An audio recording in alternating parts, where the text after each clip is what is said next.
All right, all right. Hello, hello, everyone. Hello, Hello. ladies.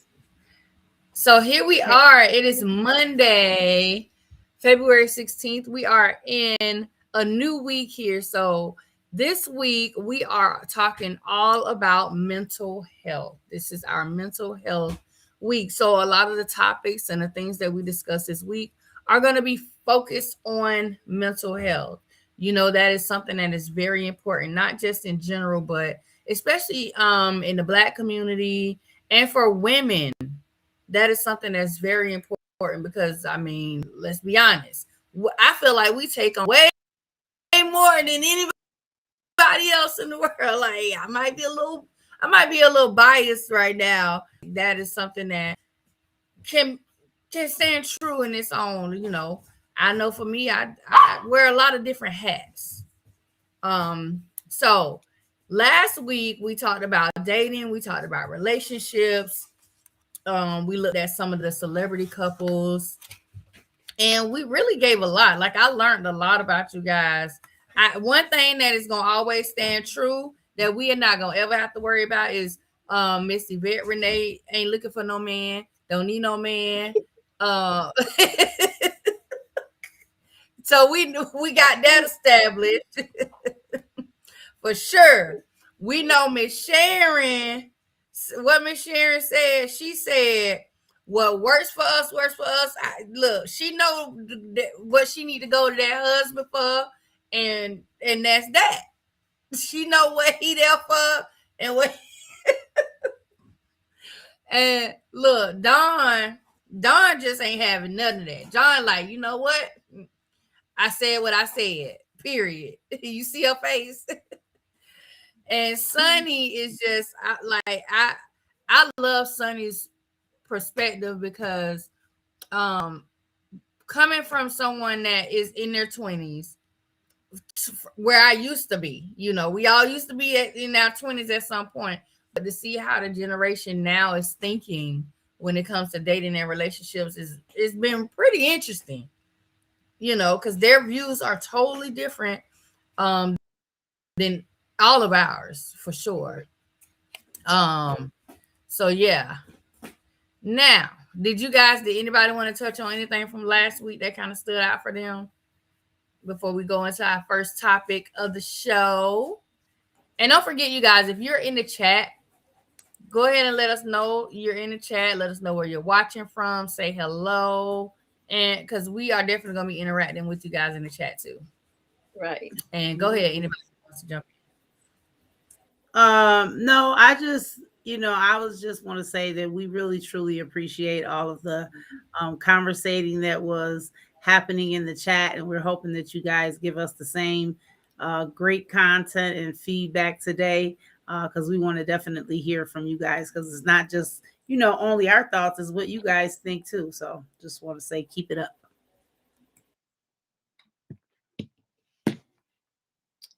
Yeah, same here. I really appreciate all of the feedback that we got Monday and Wednesday last week. We had an amazing audience, and we look forward to bringing you guys some more interesting topics.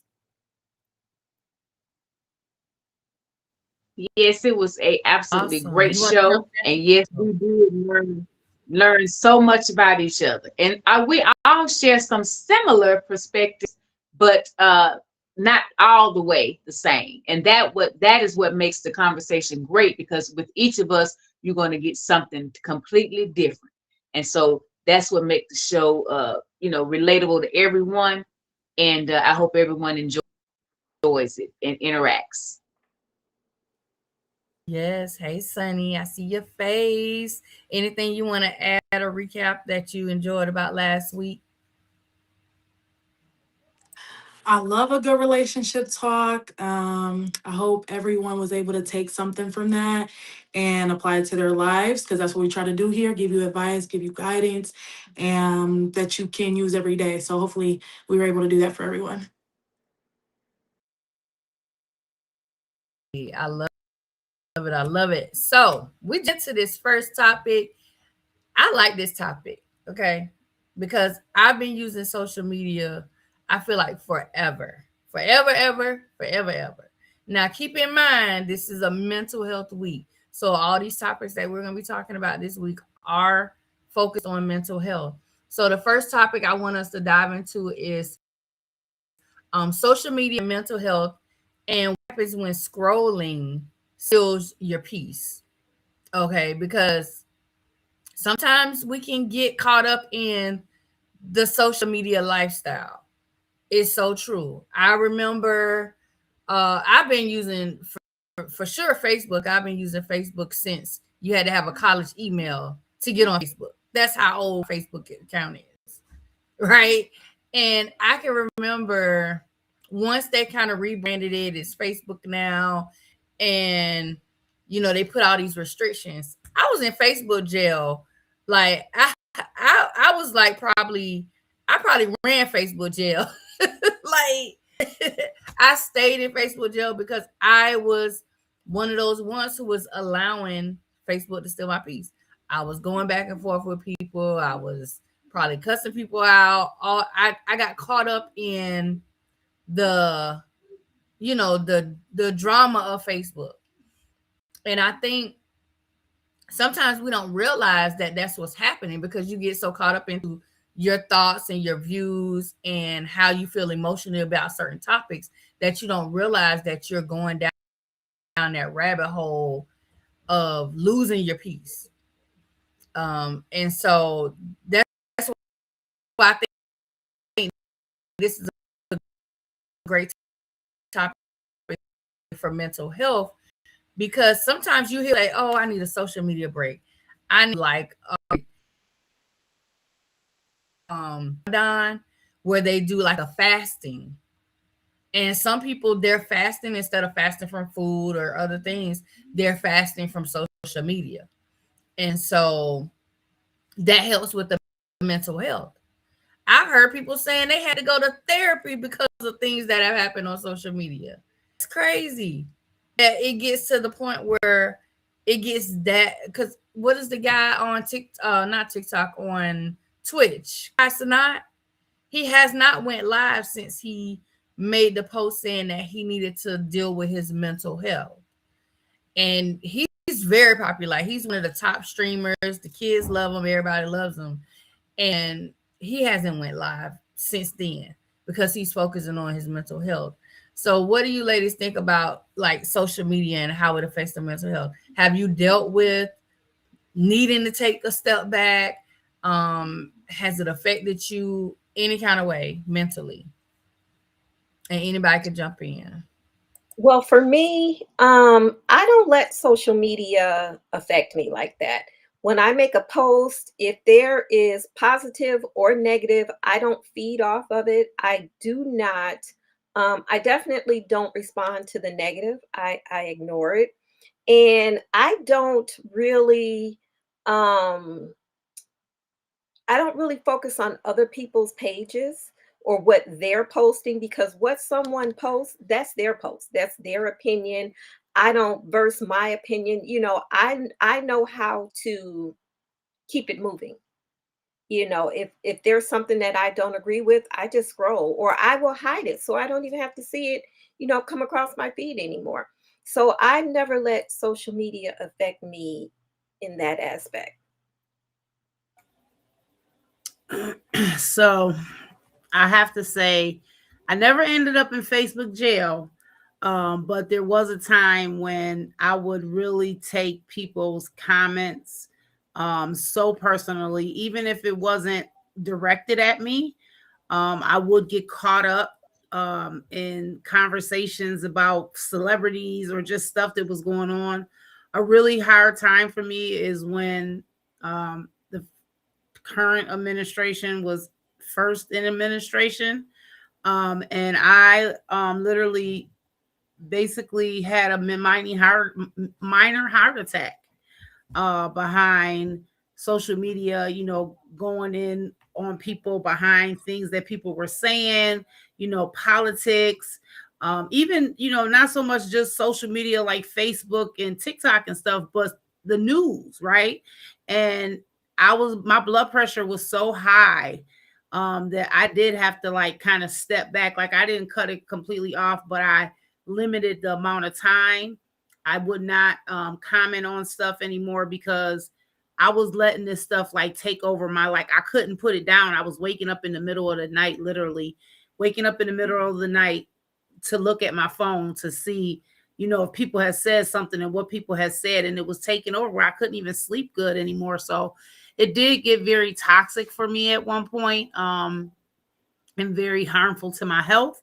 And so I had to, like, you know, Lady Bird said, figure out a way to, you know what's good content and what's bad, and be able to pull myself back and not allow it to totally take over my life, right? Because if I didn't have my phone, I would like panic. I would go into a straight panic because I couldn't get to my social media. So, now I use it for good. And I don't let other people, like you said, their pages, their comments, I really at this point don't care what people are talking about. I don't comment a lot on people's stuff. Even, when they comment on my stuff, I don't so much always respond back. I might just do a heart or something like that. But, I'm learning to do better with it, because at the end of the day, those people behind those screens, I may never meet or see ever. And if I fall over dead in my living room, they gonna forget about me in a week. So, yeah.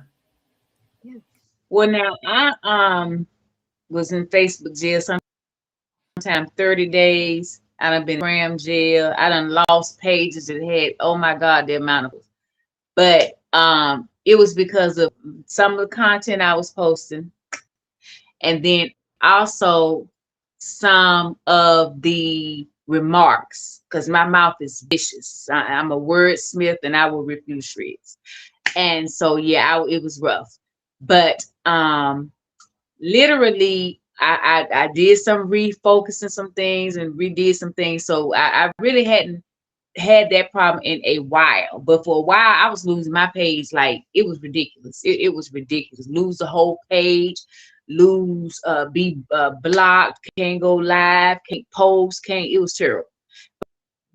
But now, as far as like responding back to people, I take great pleasure with it. I enjoy it all the way from the bottom to the top of my head. Yeah, it's a gift. I love it. And I just had to open somebody's soul up a little bit earlier when I was at work. So I do love that with all my heart.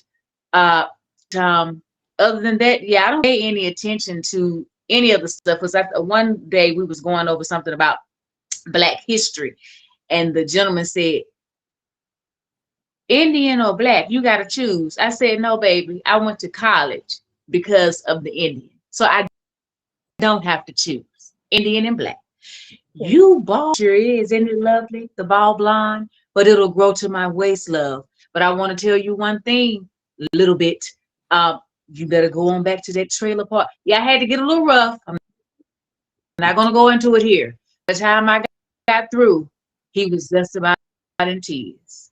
Just about in tears. And then I said, you know what? The devil should let his employer know about some of the comments he's making. But my son said, Mama, please. And so I did not. I just blocked him and went on about my business, because that job would have definitely been gone, because he really was not a kind person. Well, just a terrible person, actually. But I did let him have it. But it does hurt. I'm telling you, the adolescents, they struggle really bad, bullying and everything, the toll it takes on their mental health. Actually, the way I conduct myself on social media helped my daughter, because she got to see, oh, okay, we don't know these people don't know us. You get them told if you want to. If you don't, just block them. They don't even exist any longer. And it helped her, because she was having some struggles with it initially. But once she saw how I conducted, she's just as bad now. And that's it. Open somebody's soul up is taking me. I'm sorry. Right. Like, I'm gonna use that. I'm gonna use that. Oh my goodness, that's wow. I was over here looking hard with you.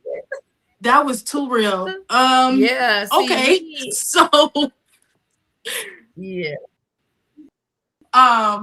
yeah, so Facebook jail, been there. Go ahead. Haven't we all a little bit. Back in the day, I need my page. I don't want to go back to Facebook jail. I don't want my page under no type of nothing. I need my page. I need my little what I got. But I do remember when Facebook used to have an ending. You used to scroll, and then it would end. And that's it for today. What happened to that? Like, I was thinking about the other day when I was scrolling, I was supposed to be doing something. That's another thing that happened. You're supposed to be doing something. You sitting there scrolling. You check your phone real quick, the time or something, and oh, a notification. Look at that. My friend just sent me something. I gotta look at the. So, but anyway, you scrolling. I'm just like, dang, is there even an end anymore? Like, am I ever going to, how long is it going to take me to get to the end of the Tootsie Pop and all that? So there's that. But my struggle has been like, well, I've been working on it. Getting on the phone as soon as you wake up. Like, I got a board on my wall, and I'll say, don't get on the phone as soon as you wake up. So that's really the first thing I see, because it was to a point where it was like I just had to tell myself that it was kind of controlling how my day would go, where my mindset was at, and things like that. And I was just like, I need to do something. Nobody else gonna do it for me, so I need to do something about it.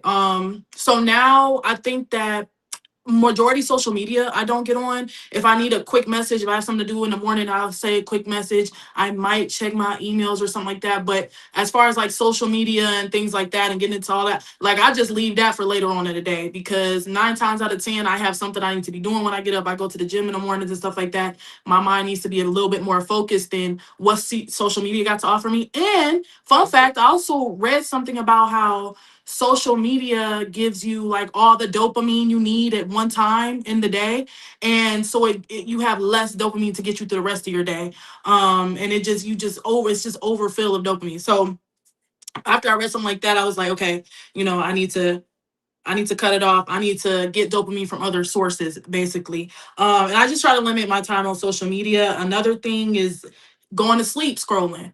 I put my phone on mindfulness mode. It's because my watch will tell me it's almost bedtime, time to wind down. Put my phone on mindfulness mode. Lay it flat. Turn the light down. Like, just stop. Like, you just have to just put it down. Like, it's been times I'm scrolling and I'm like, I'm getting a headache. I'm falling asleep on the phone. Just put it down. Put it down. Go to rest your eyes. Go to bed. So that's a couple of things I've been doing. And then as far as like comments and stuff on social media, I don't really get too much. Everybody have their opinions. Everybody have their thoughts.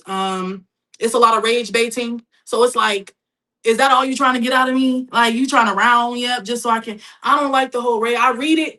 I process it. I'm like, this rage bait, and that's enough for me. Like, I'm like, I'm not even gonna give you what you were looking for. Somebody else got that for you. I don't have it for you. And I just go on. It'd be times I want to say stuff, but I just go on about my day. And that's me. That's me in social media. I'm working on it, but it gotta be done. It's sick. People were like the bullying she mentioned, and people just losing sleep over different things, and your mind being filled up with other people's lives, and then social media not even real for real, and you trying to live up to an expectation that's not real. It's just let it go. It's not that deep. It's a whole different world, but it's not that deep. So that's what I tell myself. Yeah, And because you know I'm the like, crazy I'm like Dawn. Dawn said something. Like me, I block fast. Like, my block game is strong, very strong. I used to argue with people in the comments. I used to, go back and forth, and then I just was like, wait, this is my page. If I don't want to see you, I could just block you. I ain't got to respond. I ain't got to do nothing. And that's what I started doing. And once I started blocking people, it was like, oh, okay, there go my piece a little bit. You know what I'm saying? So that's what I typically do. Go ahead, Don. No, I was going to say, and even in all of that, as for myself, then I had to think about the example that I was setting for my grandchildren, right? So I fuss at my daughters about, oh, you letting them, play the game, you letting them be on the phone too much, but they're watching me when they come over. I'm not totally engaged with them because I was on my phone the whole time, right? I'm saying don't let them watch these particular type of videos, but they can hear it. If they're at my house, they hear it. They may not be looking at it, but they can hear it, right? But then the other thing also is that sadly, that's the way that we get in some important news now. There's some things that if it wasn't for social media, we may never have known, right? And so it's like Sonny said, trying to figure out and process stuff before you react to it, right? That's my new thing. Processing stuff before I react. Now, I will say there's a lot of times that I'll type something out and then I'll say, wait a minute. Is it worth it? Is it worth the reaction that you might get from this side of the aisle and this side of the aisle, meaning people that support me and my business and, you know, stuff like that. And so I have to like really think, even, you know, before when I used to get mad about something that was happening in my personal life, that was something I did for a long time too. My best friend Shawnee used to get on me all the time. Stop putting all your business on Facebook. Everybody don't need to know all your business. They don't need to know every step you making. They don't. She said, you leave the door wide open for somebody to run up in your house, to catch you out somewhere, you know. And she said, and everybody is not positively excited about your stuff. And people that you think is supposed to be excited about something, you putting something out in the atmosphere that people is praying against, not for. And so, you know, I had to stop doing that, put my whole life on Facebook, because for a long time, if you wanted to know anything about me, all you had to do is go on my Facebook page. And I couldn't keep nothing to myself. Now I post certain stuff, but you don't know if I'm just saying something to be saying something, or you don't really, you know, you may know some things, but I don't do it as much. But it's the example for my grandkids. But then also it's the point that some of the stuff I wouldn't know about if I didn't go there. But it's just finding that balance, right? Finding that balance, because, you know, social media is, like Sonny said, it ain't a real world. It's really not. And you know, lately I've not wanted to be on it so much, because you see so much kids fighting. You know, nobody's trying to help. Everybody's pulling out a phone. But you know, in the same breath, you'll watch somebody film somebody getting, you know, something happening to somebody. But then when the police say, well, can we get somebody to give us a statement? Nobody knows nothing. Right? Or why didn't you help that person? It was 20 of y'all standing around and nobody wanted to lend this person a hand, or, you know, that type of stuff. Like, that hurts my heart, you know, to see that happening. Right? I can't stand to see somebody being abused in any way. So it's so much to social media. There's some good parts of it, but unfortunately, a lot of it is damaging in so many ways to us, you know, in our sleep patterns and our brains. Like Sonny said, you know, I'm waking up in the middle of the night. First thing I do in the morning, before I even say, God, thank you, I done picked up my phone to see if I got any notifications. Like, come on now, what's going on with that? But unfortunately, we got a whole generation of people coming up that do not know how to live without it. So what do? How do we turn that around? That's my question to you ladies. How do y'all think we can turn that around? It's going to be very difficult, because literally they always talk about relationships and, oh, why this relationship, that relationship. Literally, this new generation, they have whole relationships with people that they never even met. You'll be like, oh, how you doing? Oh my God, are you talking to your boyfriend? Yeah, we've been dating for a year and a half. I said, oh my God, that's wonderful. He lives in Canada.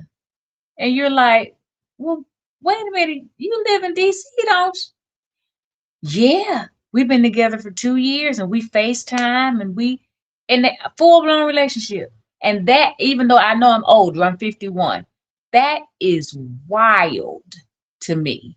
So then I'll say, well, have you met him? You've met him before, right? Oh, no, I've never met him. And I'm like, but you say y'all been in a relationship for 2 years. Oh, we have everything. We have relations over the phone, you know, video calls. So but ma'am,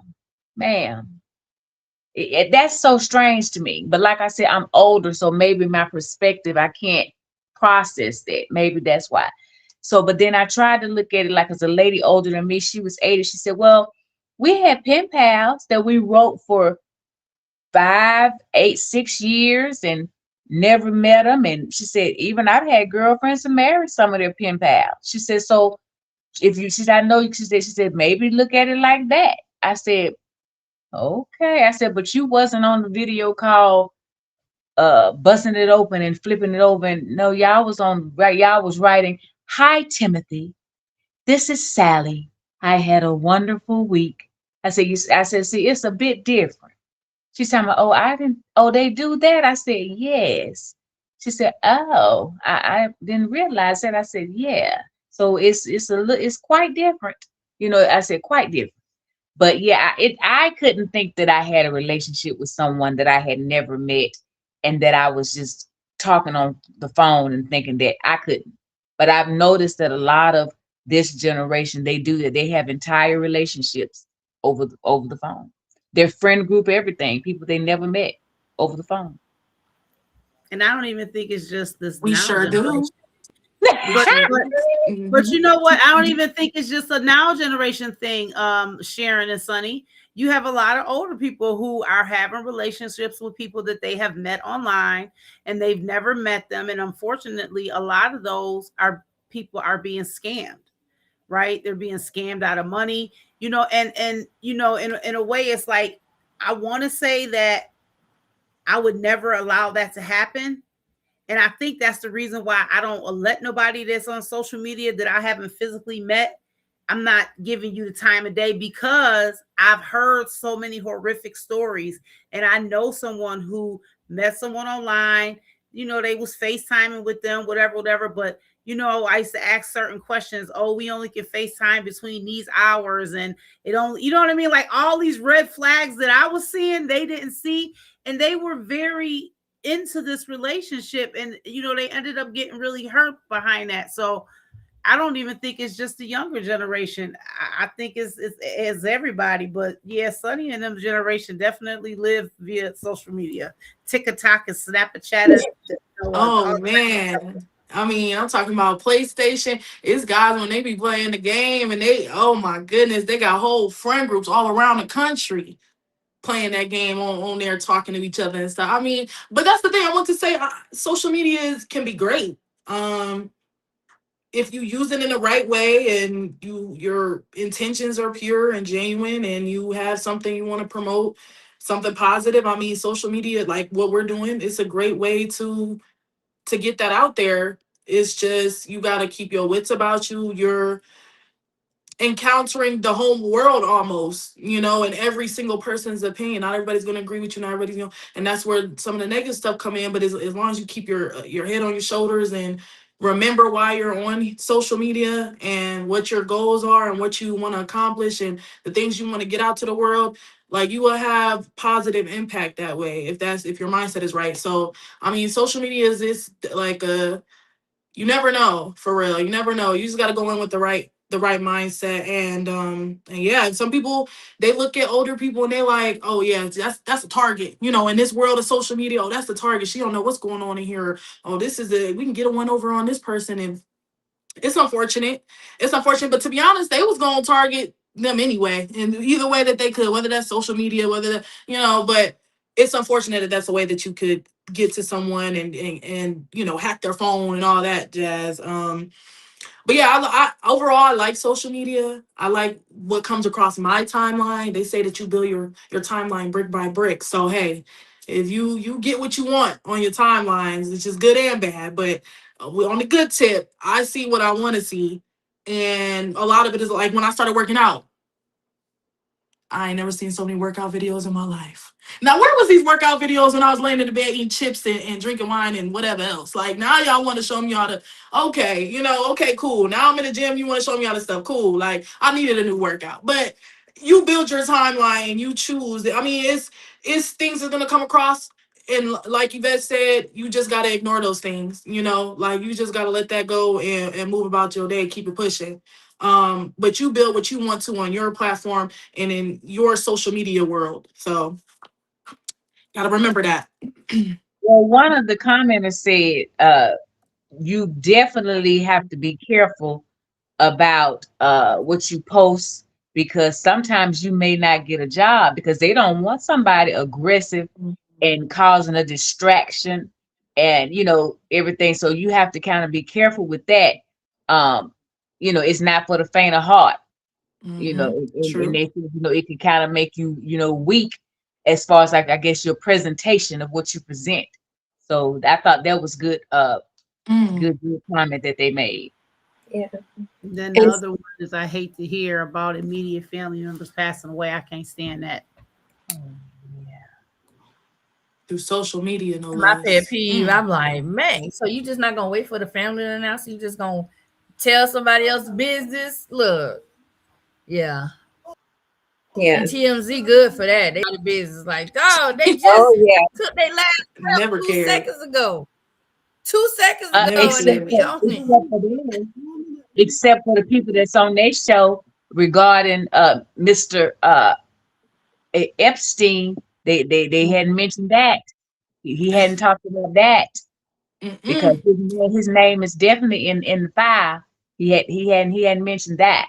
So I think if we're gonna be talking about everybody, let's talk about everybody. That part. No, but I hate that too. I mean, dang, I ain't gonna get now. I'm calling asking about. I saw the post. What's going on? I found out with everybody else. Social media. But like Dawn said though, back in the day, I mean, you wasn't getting the news as quick and stuff like that. You wasn't. Now it's too quick, but nonetheless, you getting it. You getting it in a timely fashion. But yeah, back then it was. Well, I don't want to say letters and birds and pigeons. I'm not gonna say all that, but I'm not gonna do y'all like that. But you feel me?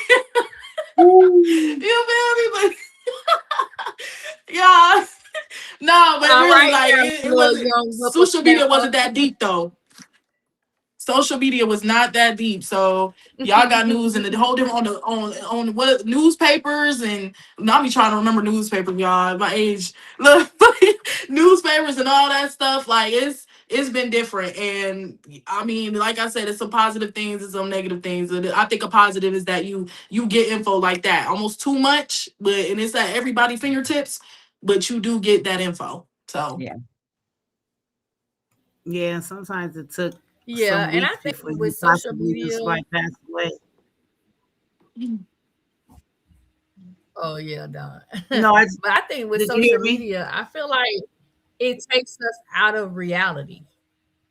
Like we lose touch of reality because I'm one of those people. I like to live in the moment, and let me tell you, I never realized how bad we had an attachment to our cell phones until I went to a concert. I went to a concert, and I'm old. Like obviously, I'm old school. I like to go to the concert. I'm the artist on stage.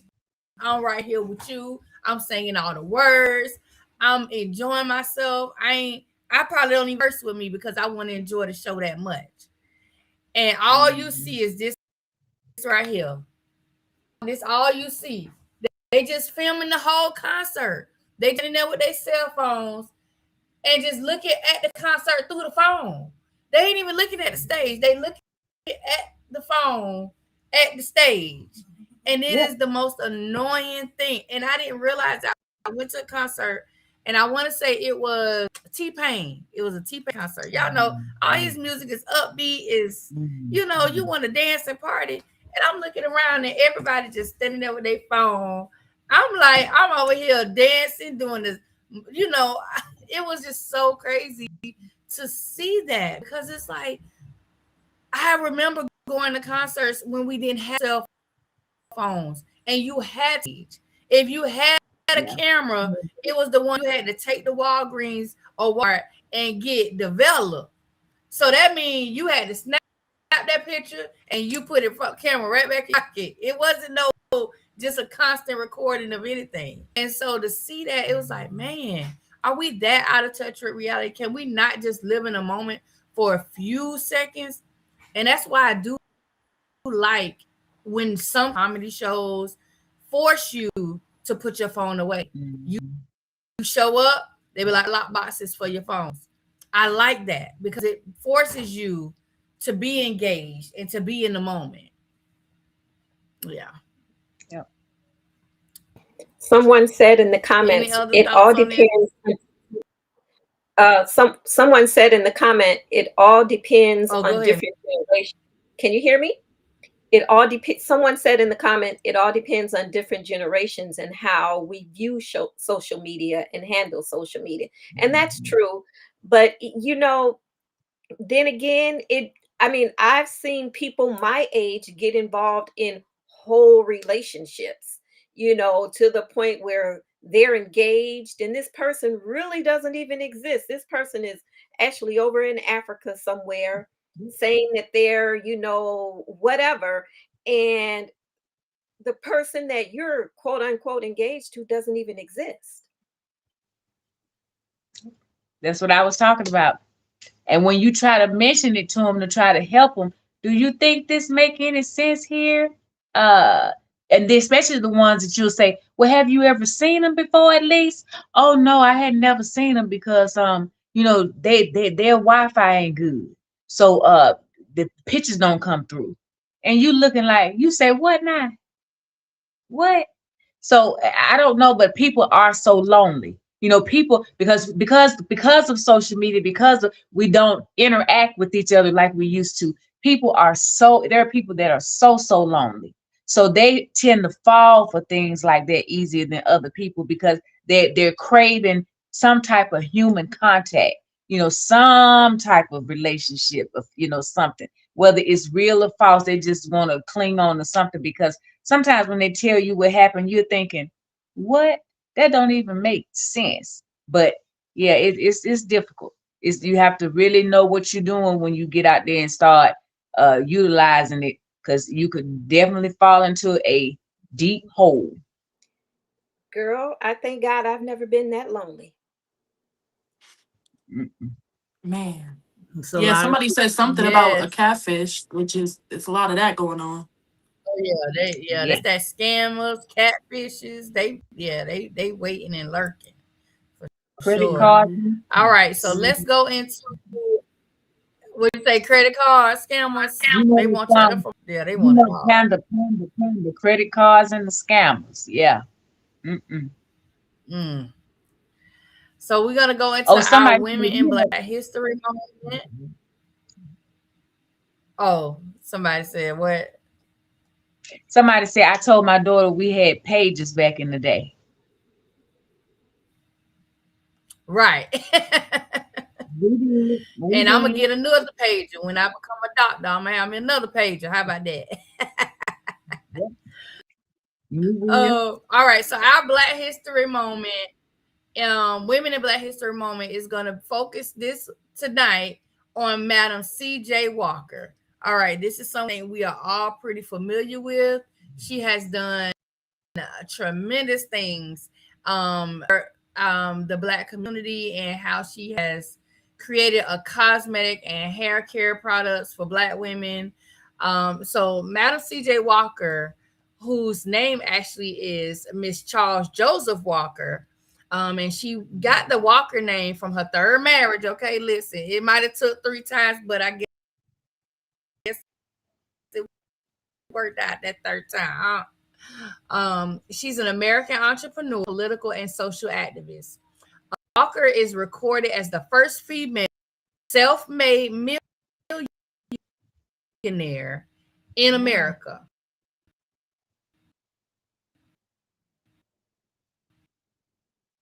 In the Guinness Book of World Records.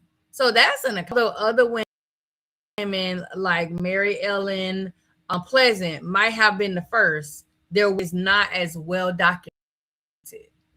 Madam C her fortune by developing and marketing a line of cosmetics and hair care products for Black women through the business she founded, Madam C.J. Walker Manufacturing Company. Walker became known also for her philanthropy, her activism, and she made financial donations to numerous organizations like the NAACP, and became a patron of the arts. Villa Luaro, Walker's lavish estate. Now listen, you got money if you got a whole estate, right? In Irvington, New York, served as a social gathering place for the African American community. At the time of her death, Madam C.J. Walker was considered the wealthiest African American businesswoman and wealthiest self-made Black woman in America. Man, listen, I would have a fly on any wall that this lady was in, because if you've ever watched, there's a movie, it's on Netflix right now, called Self-Made, and it's about Madam C.J. Walker. If you have not watched that movie, I would say go and take a look at it, learn a little bit about her, and some of the things that she's done in the past, because that story really, I think that's the closest story I've seen that depicts who she really was and some of the things that she went through.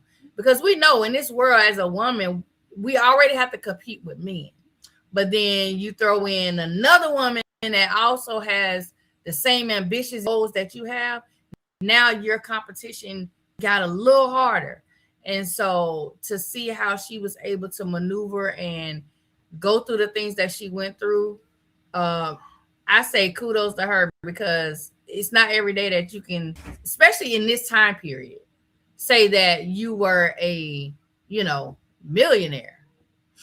That was huge in that time period. This is like what, the late 1800s, early 1900s. So definitely. Did you guys want to add anything about Miss Madam C.J. Walker? Yeah, me being in the beauty supply industry, Madam C.J. Walker was my inspiration when I started my businesses. I read about Madam C.J. Walker when I was a child in grade school, and she's always been my inspiration. So when I opened my very first hair boutique, which was inside of a Solar Salon Suites, Madam C.J. Walker was my inspiration. So even though I'm retired from the beauty industry, she will always be my inspiration. I remember watching the show, and one thing I could say, if again, it was a depiction of her, she didn't play no games about her business. She didn't let any man come in and take over her business. She was very accountant wise, on top of her money. And so she was a strong Black woman, right? She went through some stuff, but she stood strong in what she was going to do and how she was going to do it. And so, I commend her, especially in that time period, being a Black woman, not allowing a man to speak for her.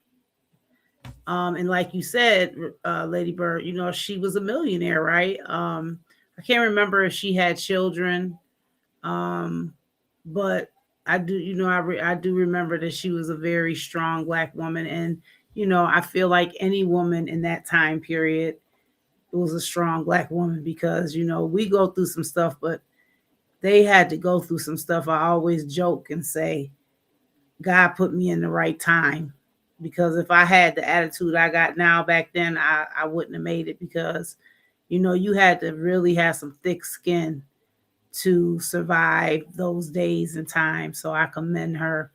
And I'm glad that she was the footprint for a lot of other Black women to come along, like, Miss Renee, and look up to her to be able to have their dreams come true. Oh, she had a daughter, Rita said. Okay, thank you, Rita. I couldn't remember if she had any kids.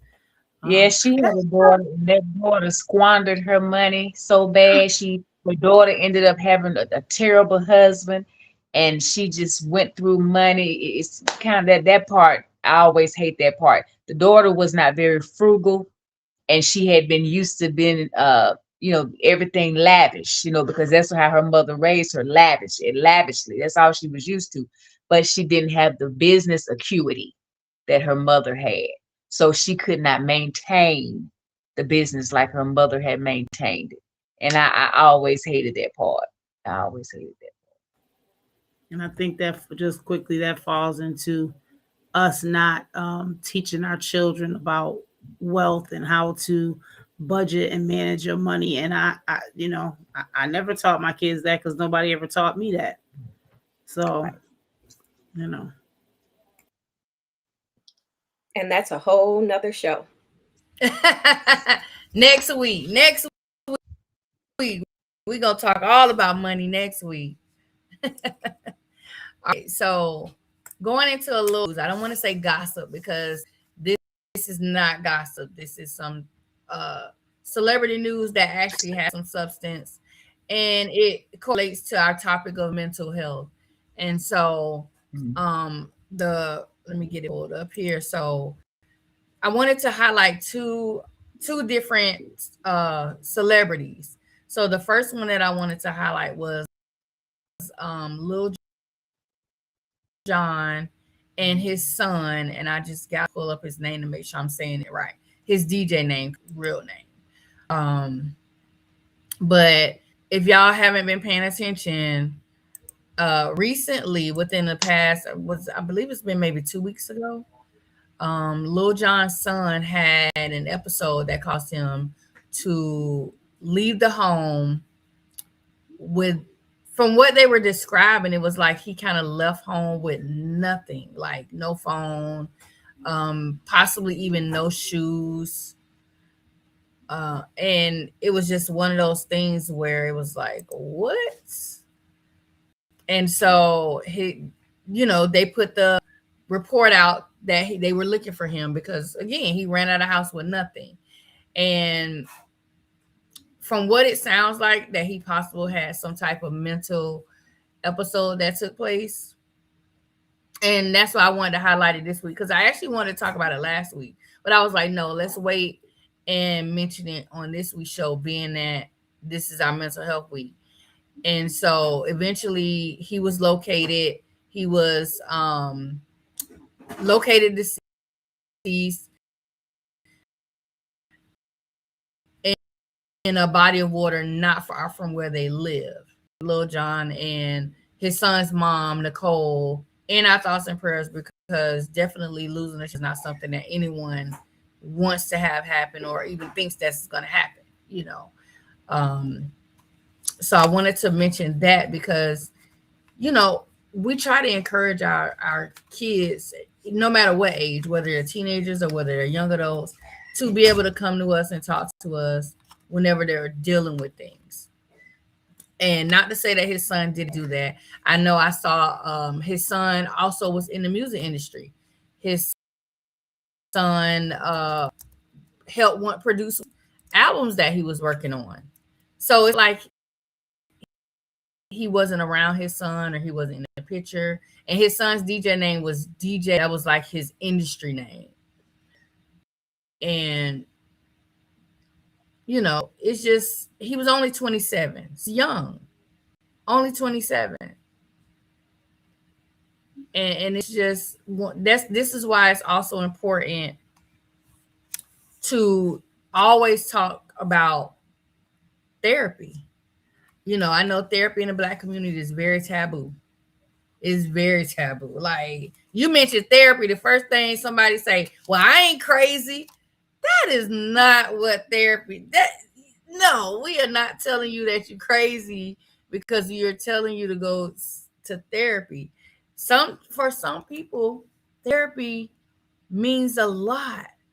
You might be someone who has no one to talk to, and that therapy session is giving you that outlet to be able to talk to somebody, to get out whatever it is. Because I know for me, I don't necessarily go to therapy or I've done therapy maybe a couple times. But when you are a type of person that holds things and you never release it, at some point release it and you're going to explode. Versus if you had that outlet of therapy, you go once a week, twice a week, you're able to get those bits and pieces out. They're not building up, they're not festering. And we don't know what really this young man went through and what he was dealing with, but we know he was loved. We know, his dad and his mom were in the picture. They were there. It's just sometimes you just never know. Okay. Did any of you guys want to add anything to this story here? I just always tell people I advocate for therapy. As soon as you notice, he's a bit, because I don't hide it. I suffer from depression. I also am a person that's bipolar, and in my family, agoraphobia. That's when you are literally afraid of the outside world, people in the outside world, things, places. Uh, you might even be just scared to breathe the air, to open the door to breathe the air outside. So agoraphobia is it runs in my family, and like I said, bipolar runs in my family. Depression runs in my family. So I advocate for therapy immediately as soon as you notice, they acting a bit strange, or maybe they more excited. That's sometimes manic. Be manic they're very excited, very hyper. What? As soon as you notice something, you need to get them to a psychiatrist so they can be diagnosed for one. Because usually the primary care is just when you go to your primary care, they're going to give you a referral to a psychiatrist because they know that's not my specialty. They may actually start you on a small dose of something, but then a lot of times when you end up going to your psychiatrist, they take you off it because they say, that's not your diagnosis. They done misdiagnose you. And that is because that's not their specialty. So, but I advocate for therapy. I advocate for mental health big time because people think, oh, well, if you have these things, you can't live a normal life. You very much so can live a normal life. If you need to be on medication, don't be afraid of that. Don't be embarrassed by that. I know a lot of times people go off of their meds because of the side effects. And they're talking about that. They're working on new meds all the time because the side effects can be a lot. Either they can make you not eat, or they can make you overeat and you gain weight. They can make you sluggish. They can make you like if you're an artist and a creative like myself, they'll make you where you just so numb, where you can't feel anything and you can't create. So you know what you do? You go off your medicine, and you know what happens then? You standing on the roof talking about, I believe I can fly. So you have to really, really monitor yourself and tell your family, monitor me. If it look like I done went off the rails, reel me in, because I want to stay here. I know that I'm a value to you all, and I value you. So I want to stay here. So if you notice, I don't think mama, don't just say, but I don't want to say something. Say something, And so that's why I just said, and Black people, we're gonna have to stop that. People will literally say, girl, she whoo, whoo, whoo, whoo, whoo, whoo, or she go to therapy. Yep, I sure do. I sure do go to therapy. And a psychiatrist too. I surely do. And that has literally saved my life, saved my daughter's life. So yeah, I sure do. Mm-hmm. I think too, it doesn't always, yes, if somebody has a diagnosis that needs to be diagnosed, right? But it always is not always that, right? It can just be they're in a state of mind where, something could have happened, traumatic. They lost a loved one, or they lost their job and they don't know how to deal with it. So I always tell people, because, I've had to do this, I always hope that people have at least one good person that they could talk to, right? Mm-hmm. Or, maybe they have a church family, a pastor or a minister or whatever. Sometimes it doesn't always have to be therapy, because for a long time, therapy wasn't a thing for me at first, right? Because I didn't trust therapists, because growing up, it didn't seem like they were helping me, right? And people don't understand that you can go through 20 therapists before you get to the one that works for you, right? And for some people, they don't have the patience. But again, not all the times do you have to be put on medication. Yes, right. You can be diagnosed with depression, but that don't mean you have to go on, medication. Mm-hmm. And I think sometimes people are afraid of that. But what I say to that is, figure out what it is that you need. But it's always good to have some type of outlet, right? And we know that social media ain't it, right? But to have that possible one good friend or a support group maybe you could go to, or like I said, maybe you have a church home with a minister or a pastor that you could talk to, somebody to be able to vent. Because, somebody said this, either you or Lady Bird, if you hold stuff in, that's where the problem comes in at. Because when it does release, when that coffee pot gets hot and that lid busts off, it could be in a way that you harm yourself or somebody else, right? And we don't want that for anyone. So for this man, I pray for his family, and I'm very sad that, this happened to him, because we don't know, people think when you got a lot of money and it looks good on the outside that everything is perfect. You don't know what people are hiding behind that smile. So, I'm going to say this again, please speak to people when you walk by and just say hi. That's all you got to do. You don't know, that might be the thing that takes that person off of the edge that day, by just saying, hey, how you doing? I'm not telling you have to have a full-fledged conversation with them, but just acknowledging a person and letting them know, I see you. Right. I see you. And in this moment, in this moment, I see you, and you are important and you matter. And so that helps. So, if you see somebody tomorrow and you walk by them, and, you just say, hi, how you doing? Or hi, just because you don't know what people are going through. So, I send prayers up for his family. And one last thing, you also have to, what Dawn was saying, I agree with that, because also too, sometimes with these new drugs that they have out, they can make you go into like a psychotic state. But just as soon as they get the drugs out your system and get you settled down, after they assess you and do all that, you come back to your regular self. And somebody might have said, oh God, he's such and such. No, he just, the reason he was like that was because there was some drugs, chemicals in his system that had him like that. So yeah, you have to be careful all the time. There is not something specific, like mental health. There could just be, you had some type of psychotic break due to medication, due to coming in contact with some type of chemical. So but you just like, another thing I always tell people, especially Black people, make sure you go to the doctor, so you can know exactly what's going on with your body. That is so important. And we lack that in the Black community because we were raised to not trust doctors. Right. But if you're not seeing your doctors regularly, how do you know what's going on with your body? Mm-hmm. So it is very important physically and mentally for us to, go to our doctors. Mm-hmm. Absolutely. And that takes us like clean. What you said goes right into the next I wanted to talk about, which was Jelly Roll and his wife Bunny. So Jelly Roll and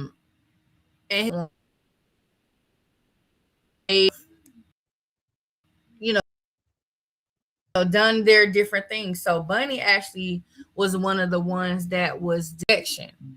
This is the one I think you've seen Serena Williams kind of promotes it a lot. Somebody else I've seen that promotes this as well.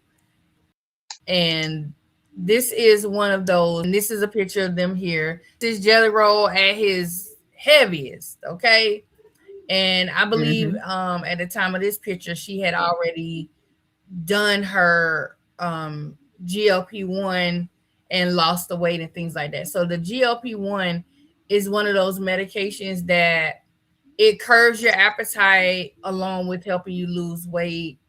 But what Bunny was saying is that while she was taking this medication, she was dealing with a lot of thoughts. She was dealing with those unaliving thoughts. Okay. I don't want to say the S word because, social media don't like you to say certain things, but she was dealing with those unaliving thoughts.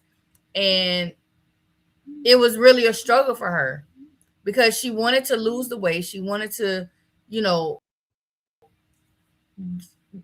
what she needed to weight by sticking to the medicine and sticking to that regimen. But however, it was causing her to have these different thoughts, and it was affecting her mental health.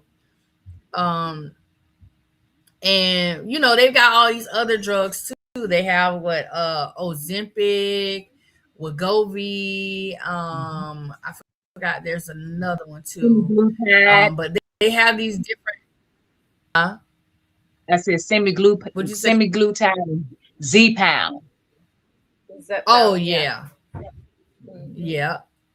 And she was describing this as like one of the darkest times in her life, and how does you know she was having anxiety. These are things she never had to deal really had to deal with the anxiety. She never had to deal with the depression.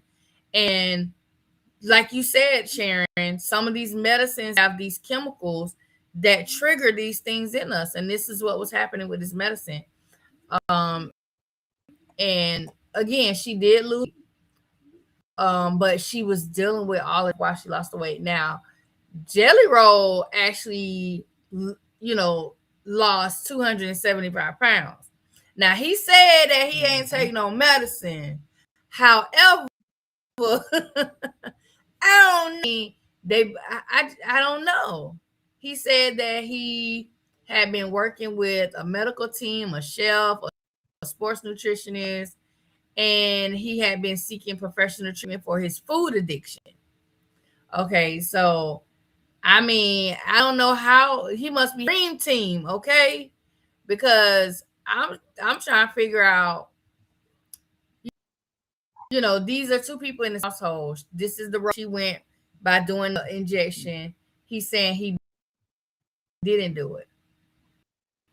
I don't know. I don't live with them. I can't say what he did and didn't do. However, I don't know. I just maybe he has had some help other than just these things. I feel, it's his story to say what he did and didn't do, and that is his choice. So I'm not Right. going to jump down a man's throat, but if he said that he did it without the weight loss, without the weight loss medicine, kudos to him, because that definitely a huge difference. And I've seen him recently, and I had to double take. I think at the Grammys, I had to double take. I was like, "That's Jelly Roll," because I hadn't really paid attention. I was like, "Okay, I see you, sir." But yeah, so what do y'all think about that? Like, I know Sharon already said, how she feels like the chemicals do have a direct effect.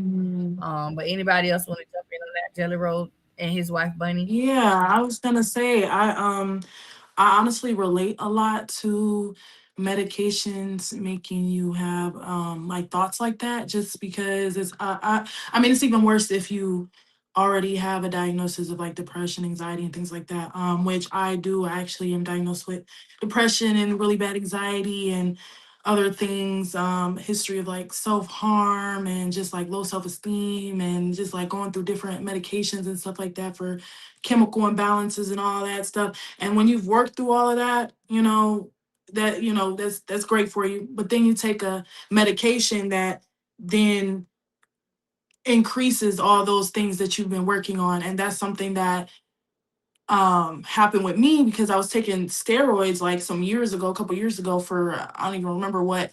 And I was just on the couch, just half dead in my mind. I was just like, I felt like the world hated me, I felt like, I mean, my mom, my family was right upstairs. It was just a feeling of like complete loneliness. I honestly never felt something so intense. Like, and this is coming from someone who has constantly dealt with this growing up and traumas and all this stuff. And like, to be in a healthy space and then take some steroids to get better, for your body to get better, and then your mind come in and try to eat you up. Like it was real hard for me to cope with that. And it was so intense that it was like I couldn't even talk about it. I didn't even want to say anything. I was just on the couch just going through it mentally. Nobody in the world knew, just me. And I I can't imagine wanting to lose weight and just wanting, a couple pounds off. You heard about it and not thinking it's going to affect your mental like that, your psyche. Like, uh and then it's like what you do. Then you're scared to try something else. You already went this route in the first place. You clearly want to go this route. Now you like, do I even try anything else? You feeling kind of hopeless. All type of things. Hopefully she gets therapy for that and gets off that medication. And because even if you get off the medication, you probably still need therapy after for having the thoughts. Like, it's not safe. It's your brain sometimes is not safe for you. So it's like, if you've entered that realm before in life ever, you might as well go ahead and get some therapy after that. You know, like even if it's a short amount of time, talk about it, process it, let it go. You know, it don't have to be as bad as like, oh, you was diagnosed with something or it's chronic or anything like that. But do what you need to do to kind of cleanse your mind of even having to go through that, and then you could get back to yourself that way. So I'm hoping that's kind of what she does, and she does what works for her, and something that doesn't increase those thoughts or feelings in her. So yeah.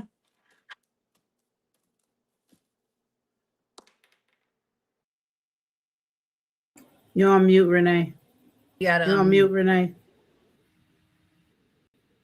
Yeah. So a lot of people don't realize you can't take everything. Like Ozempic, Wegovy, that is strictly for diabetics. I have been on Ozempic for 2.5 years because I'm type 2 diabetic. Me personally, I haven't had any side effects other than the weight loss. Weight loss is a side effect from Ozempic. But people, they, you know what, I want to lose this weight, so I'm going to get this Ozempic, this Wegovy. Well, that is not what that medication is for. That is specifically for type 2 diabetes. So everything is not for everyone. Yeah, I think too, I like agree, talking about because I had an issue doing it must have delayed. Sorry, Don. okay. This is not even talking about that, but talking about the jelly roll part of it. For me personally, I had weight loss surgery 2 years ago, and it's a mental thing, right? And so, he said that he had a nutritionist. He had somebody that was helping him probably work out every single day. He probably had counseling along with that, right? Because I heard you read off all of the things that it said that he had that helped him lose that 275 pounds. Do I believe that he was able to do it like that? Yeah, because think about it, he had the money. If I had a nutritionist still here prepping my meals every day, and I had a person that was coming and making sure I got my tail out of bed so many times a week and getting my butt to the gym, if I had a therapy person, or, you know what I'm saying, talking to me regularly, yeah, I believe that you could do it, because it's definitely a mind over matter thing. I remember when I first started that weight loss journey, 2 months prior, they start weaning you off all of these foods. And then like a week before, you basically can't have nothing but liquids. And I never thought that I could do it, but they kind of track you through it, and you talking to somebody the whole way. If I would have had somebody after I had the surgery, and I'm not going to say had somebody, if I would have stuck it out, because I stopped going to the nutritionist. I don't need them. I know what I can and can't eat. At one point I stopped. I started working from home. Now I'm not moving as much, right? And then, I have days where, I might get a little depressed because of whatever. I would eat. That's always been how I soothe myself from traumas, right? When I took the drugs out of my life, I needed to fill that hole, right? And for me, it was food. So do I believe that he was able to lose that weight like that? Yeah, if he had all of those things in place, and he probably still has all of those things in place, absolutely, he could have did it. It can be done. People have lost weight without the drugs. Now, I would love to be on Wegovy or one of them to help me, but again, once they take me off of it, if I haven't fully got this together to be able to, like Sharon, we talked about this earlier, beat that food craving that goes on in my mind, it's not going to matter. But do I believe that he was able to do it? I do.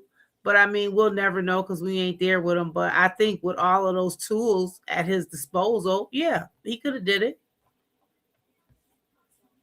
Well, I feel like he's definitely had some help, either with Wegovy, Zepbound, semaglutide, Concave, one of them. And the reason I do is because I also had the bypass surgery 20 something years ago. And right now to this day, I'll go through periods where I get really small. But that is because during those times I'm going through depression, or I'm stressed about something, or I'm overworking. And so I'm not really even thinking about food, because I have to be honest, because I'm the person, I don't lie. when you have that, for me, when I had my stomach, I actually am never hungry. I never am ever hungry, because what they do is when they take part of your stomach, the enzyme that it doesn't release that enzyme anymore. You can Google it and see. So I'm actually never ever hungry. But when I eat like I'm not supposed to, or I have to eat small portions. But my mind is so addicted to food, I will literally buy something and eat small portions until I finish it, knowing that the reason I can eat a small portion because my stomach is this big, although it has stretched some over the years. But if you can't eat anymore, what does that mean? Stop. That doesn't mean drink something and wait 2 hours and eat a little more.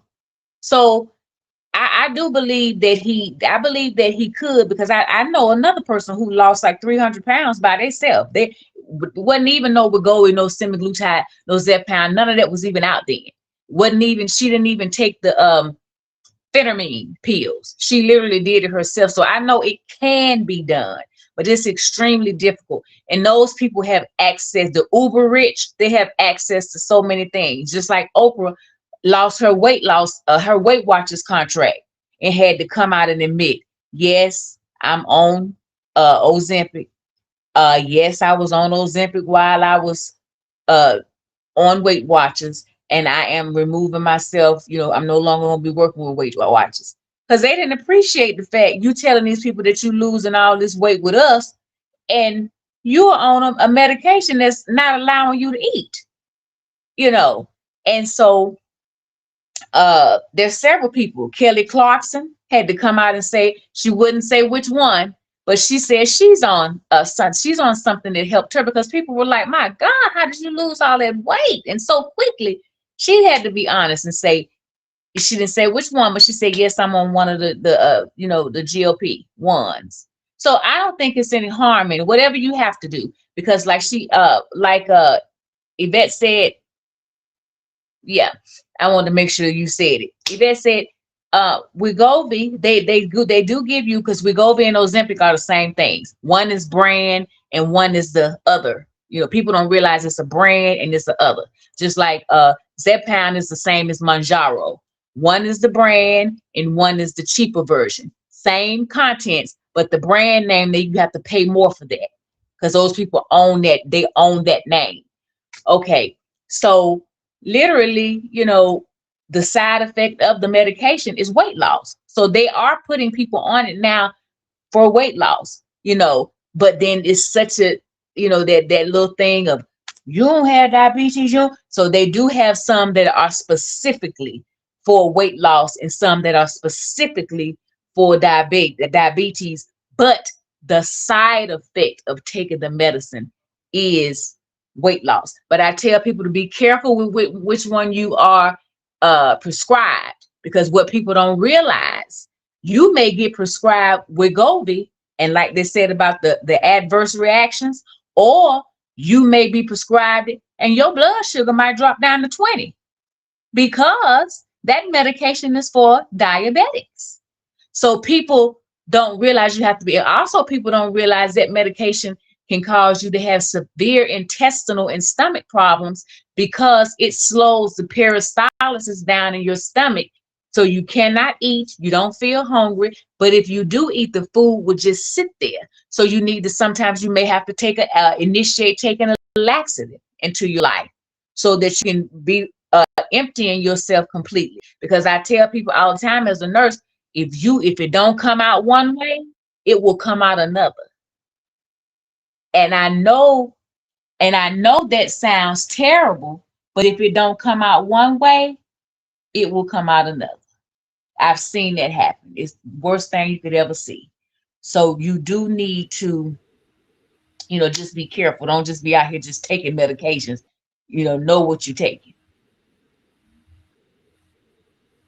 Right. I agree. Glycity, and that's for diabetics.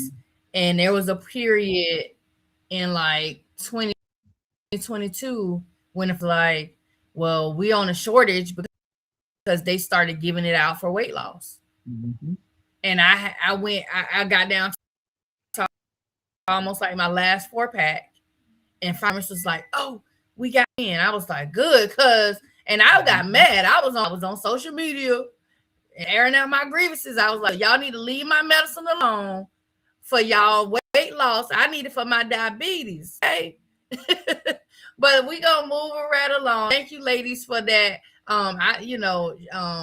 Definitely some insight, because I hear the weight loss names up, but I don't really pay attention to it that deep into like some of the side effects. So Sharon, you just educated me a little bit. Let's go to our next topic.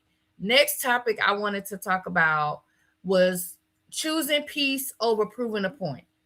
Because baby, listen, when it comes to my mental health, sometimes I can't be wrong. I gotta be right.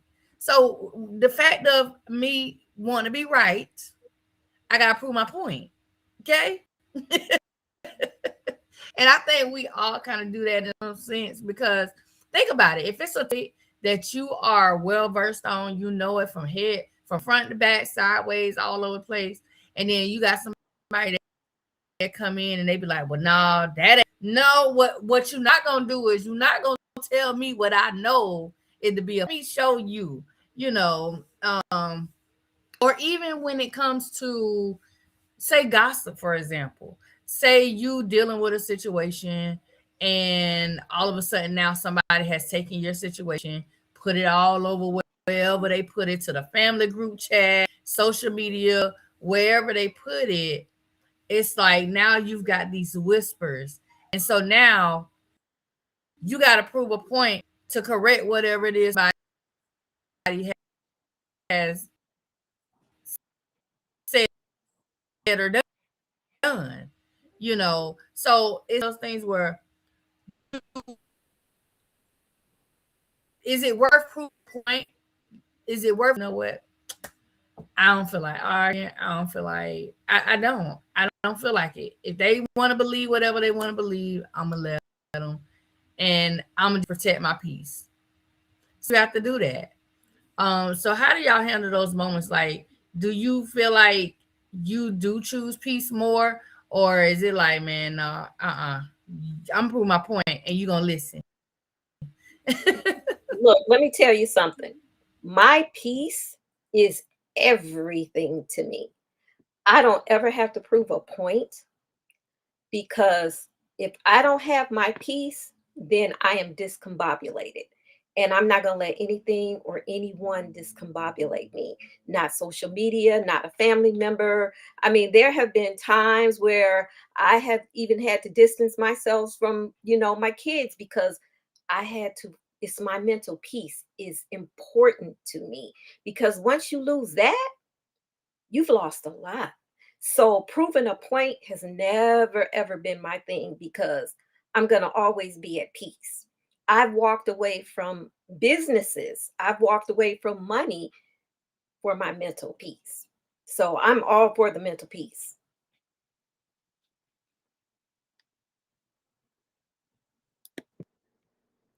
Yeah, I was gonna say, listen, I'm a fire sign. I'm an Aries, if you don't know. So depending on who it is, I might have to get at to you. I might have to get my point across. I guess I would have to think, is that person worth it? That's I mean, who's really worth your peace? But who really losing peace if, out of the situation? If I feel like it's giving me peace to piece you apart, then I mean, that's just that's just what it is. I, that's my piece that I'm getting out of that. That my piece of the pie, my piece of the cake, whatever.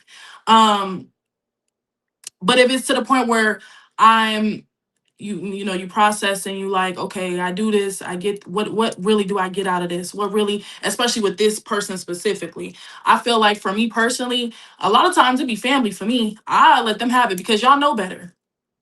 Y'all know better, and I expect more from y'all, and y'all know me to a T. You know how I'm coming half the time. So it's like, let's really be on the same level with things. And it's just like you expect more from certain people, so you give more energy out, whether that's from trying to prove a point or whatever else. You know, there's just certain people that get that side out of you. Well, me.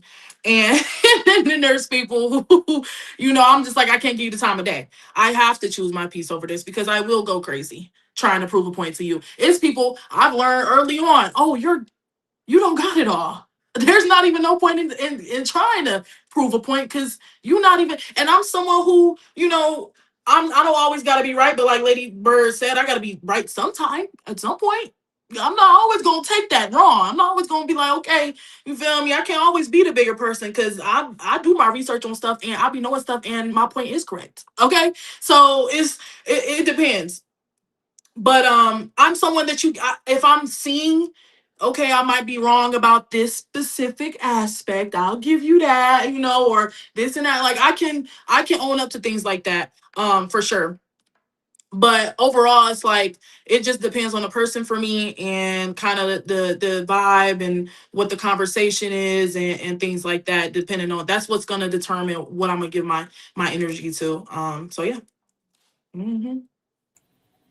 What Madea say? A piece of steel. A piece of steel.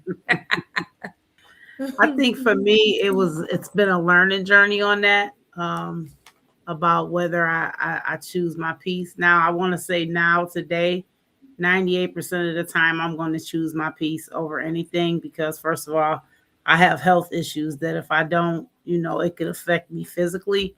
But I will say the biggest areas that I have to say, and I call it eating humble pie, is when it comes to family. I'm a big person on apologizing if I know I did something wrong or I said something wrong, right? And I've also for a long time been that person that would, because of choosing my peace, would, even if I know I'm not wrong, to smooth the situation, I'd be like, you know what, you're right, I was wrong. You know, let's, you know, we don't need to be, but I'm starting to not be that person anymore because I've realized that wasn't choosing peace. Right. And so me choosing peace now is, you know, just not even dealing with it so much. And that even had to do with like the social media stuff, right? Like that stuff is driving me nuts for what? What's the point? I used to love to argue. I just don't got the energy anymore. My kids say I done got soft. And I'm like, call it what you want. But, you know, I think Sonny said it, like, what I'm going to get out of it? After I go crazy and cuss you out, call you made up names, because I'm going to make some names up. I used to make up some cuss words. You know, call you every name under the sun of God, under God's name, you know. What do I get out after that? Because now I have to sit in myself with that, right? And I don't like doing something and then feeling like, oh man, what the heck did I just do? Because they done moved on with their life, right? Now I'm stuck with me. I have to deal with that. And then also, you know, when I feel and think about what my peace is that going to affect my business? Is that going to affect my brand? Is that going to affect some relationships that are really important to me? Is that going to be something long-standing that in 5 years somebody can look up on social media? Because I tell people all the time, once it hits social media, it's there. Ain't no deleting it. I don't care if you delete it off your page or your phone. Somebody screenshotted it and it's somewhere. Case in point, when I was separated from my person that I married, they started dating somebody. And this is before, like, I had just started like telling people about my status openly. And I used to do consulting work, right, with different organizations. And there was one organization that I had totally forgot about this, that I had spoke and won this award, and they put my picture on their website and it had a bio. Well, when this person that was dealing with my partner, you know, something came up and, you know, I came back in the picture for a hot second, proving a point. You think I'm the wife? I can always come back long as I'm the wife. No, really? Well, let me prove my point. Now, that was the time I had to prove a point. And then in the midst of all of that, this person went looking. I guess they Googled my name. And the first thing that came up was this picture in bio, which said, what my status was. But again, like, is it worth the long-standing effect that may happen in the aftermath of everything, right? And I had to mature into that. This ain't something that happened overnight, y'all. Right? Like, this is like, I really had to grow into this. And I try to tell my kids that, like, it ain't worth it. Don't get so explosive right away. Step back and think on it. Then I had to remember it took me a long time. I'm 53, and I want to just say by the time I was 48, when I finally got it, if I just be truthfully honest. And yet God still is working on me, because I still sometimes forget. But the one thing I will say, the grace and mercy of God, is that it's never happened in a public space or on social media where somebody could, you know what I mean? It happens in a private space where it's only me and that person. It's my word against yours. And who you think they're going to believe? Which one of us is more of the angel, me or you? You know what I'm saying? So it's a learning lesson, but you definitely just have to weigh out the options. I'm a more softer person now than I was years ago, but it definitely took some time for me to be in this space. Yeah, it took some time. Well, I'm definitely a little bit softer than I was, but I'm also a Leo. So that comes with a whole lot. But we like to be seen, we like to be heard, we love it when we walk in the room and everybody say, that's what we was going for. Thank you so much. Because I wanted the room to stop when I walked in.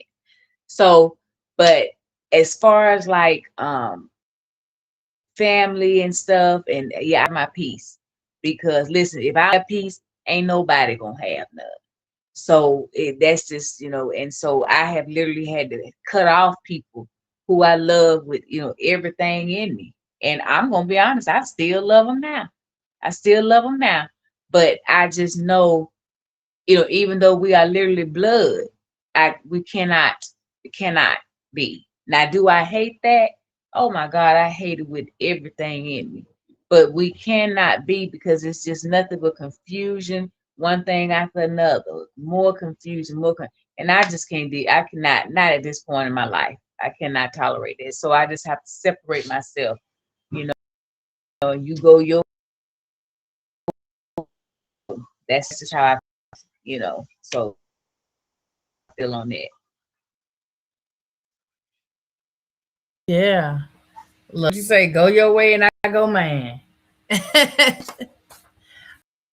All right, you guys. So now, are we ready for our next segment? Because I'm and spilling glass ready. Look, I made me a little concoction tonight.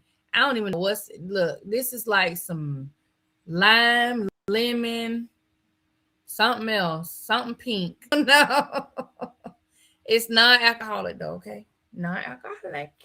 And I added a little like Sprite to it to kind of give it a little like fizz, so I feel like it might have a little something in it, But we have peach a letter. You got yours? Ooh, what's that? Peach juice. I don't drink, so it's peach juice. Well, I'll drink for y'all. Water. Today I'm drinking water. The other days I was water. What you got over there, son?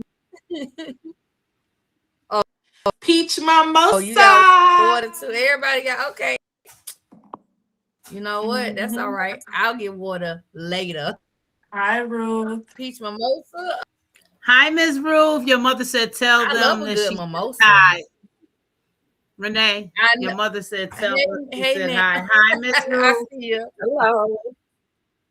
I see you. Hello, Nana. All right. Here is the letter for our sip and spill. The subject for this letter is my job is slowly killing my soul, and I need it before I quit or cry. Hello, ladies. 1 Hour Girl Talk and all the girls. First, big love to y'all. I tuned in last week and you keep it so real. No filter, no fake positivity, straight up sister talk. That's why I'm finally ready to sip and spill on something that's been weighing me down heavily. Y'all, I am burnt out. Like lights flickering, battery at 3%. I'm screaming internally, burnt out. I've been at this job for 3 years. And at first it was fine. Decent pay, had nice coworkers. I felt like I was building something. But now it's a whole different beast. My boss with zero support.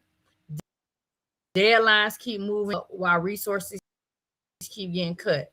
And every time I try to speak up, it's we're family here, which I translate. I'm working overtime constantly, barely seeing my friends and family. And the weekends have become like recovery time, so I could do it all over again. My anxiety is through the roof. I have attacks before Monday meetings now. I put my car in the parking lot. I started snapping at people I love because I got zero pay. My mental health is crumbling and I feel guilty for even saying it because people have it worse. But girls, this is worse for me. I'm at the point where actually quitting, start staring at my account like it's a magic 8 ball and wondering if I'm dramatic wanting to walk away from a stable job that's miserable. I don't recognize myself anymore. Where's the girl who used to have dreams and energy? She's buried under unread emails and fake smiles. So I'm spilling the tea. I'm scared to leave, but terrified of what happens if I stay. Has anyone else been here? How do you it's time to go? Do you just quit or do you plan it out? And how do you deal with the guilt and the fear? I need the girls, the tough love, the girl run in all of it. Thanks for letting me spill the tea. Signed, burnt out, and barely holding on. So who wants to start? Because run, girl, run. Run.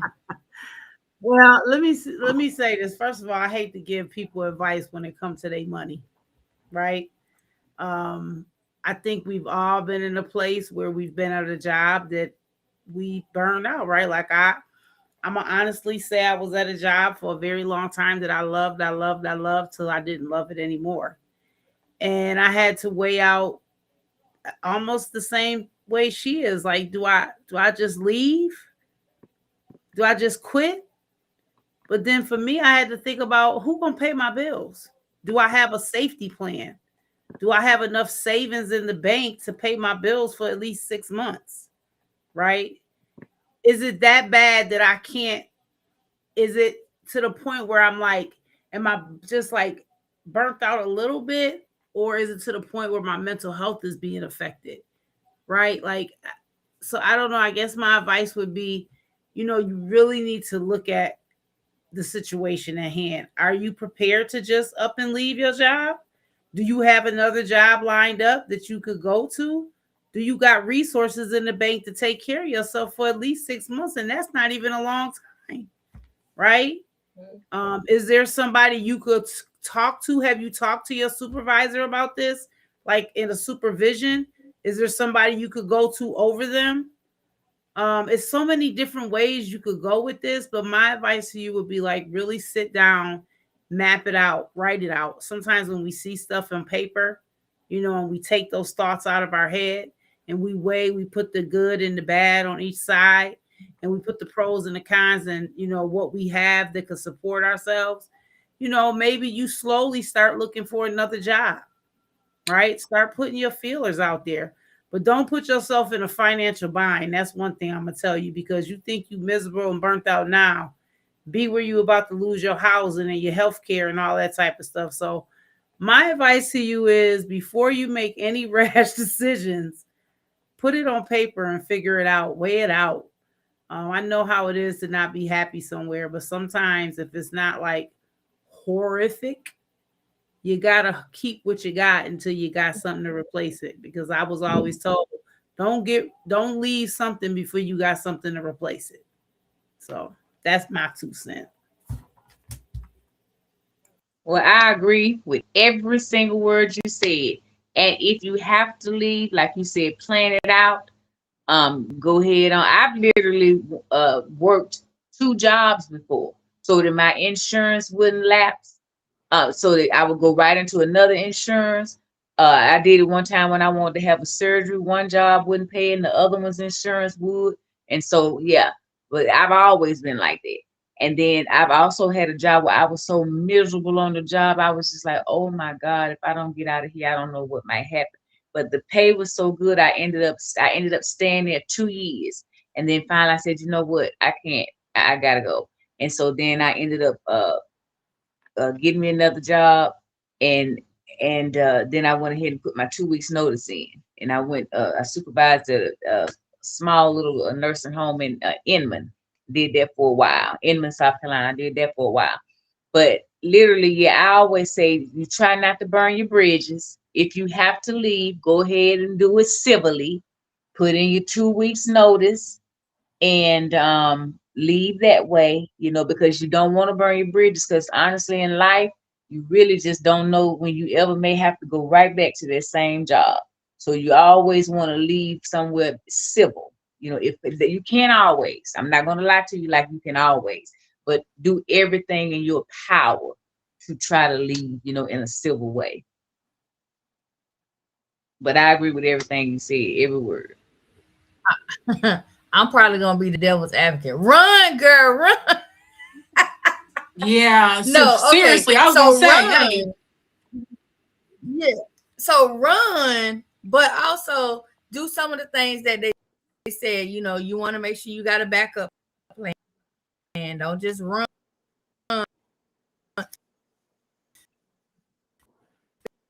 Because what I'm learning now in this 21st century, these jobs don't care about no 2 weeks notice. I know 2 weeks is what we're talking.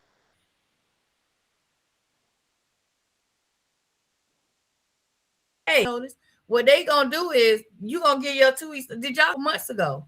On Carnival cruise ship, gave his 2 weeks notice, right?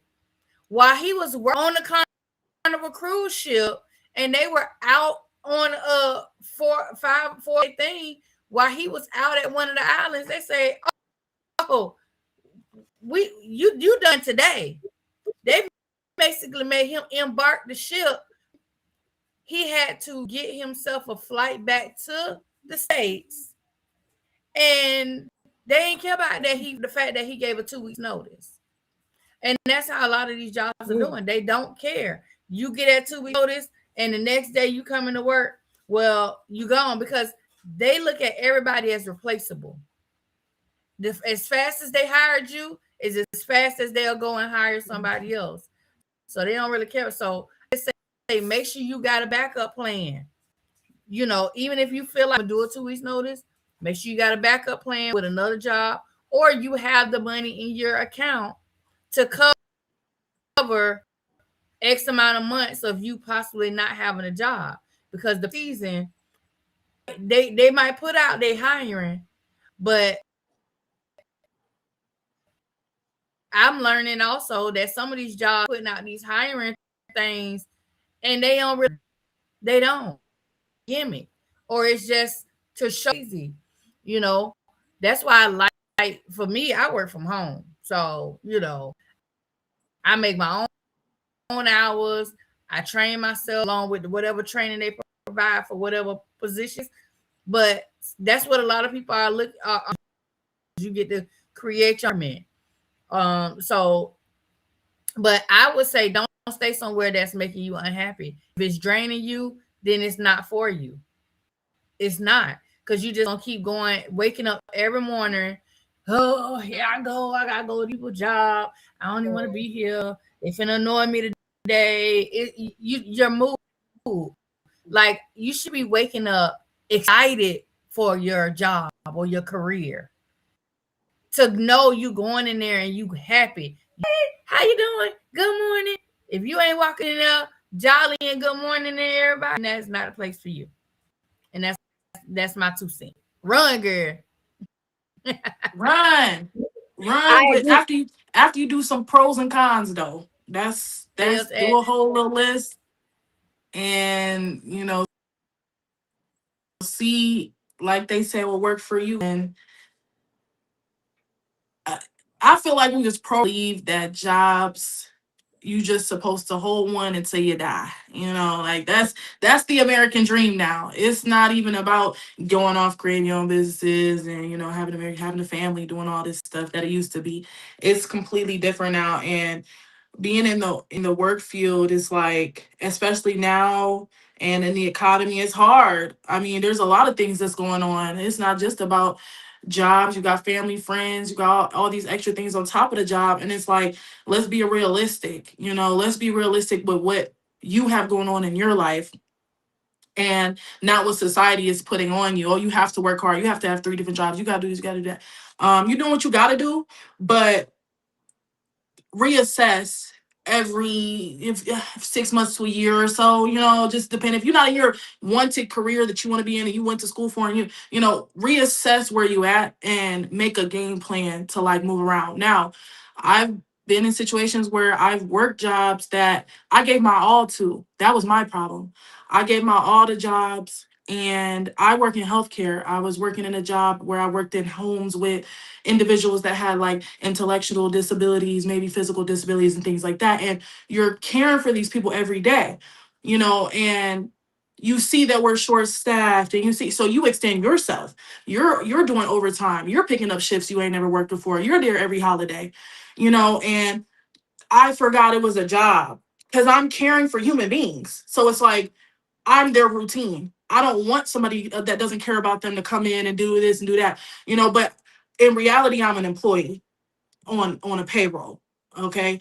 The higher ups that's not in this house taking care of these people every day, they not seeing me as nothing but an employee, and that's it, and that's all. And I learned the hard way, what that was. And I never knew that was a thing, honestly. And this happened a couple years ago, and I never knew that I was giving myself too much. I'm like, these are human beings. I mean, they can't care for themselves, and I'm just so empathetic, and I'm so this and I'm so that, and I just want them to have a good routine. I want them to have fun. I want them to do things that they're not doing. And I'm hearing horror stories from past caregivers and all that stuff. So it's like you want to be the best for them, and the whole time you're an employee, your job could be gone tomorrow. They don't care about a routine. And so I was in a house with them, and they were the guys. Some of the guys were actually aggressive, on the aggressive side. Mind you, I'm a woman. I worked in a house with 5 men and 19 and up. And it was almost like a common thing. Like everybody that worked there was like, oh, this is what we're doing, and we're trying to, there was procedures and stuff, but they weren't as solid as they needed to be for this job or whatever.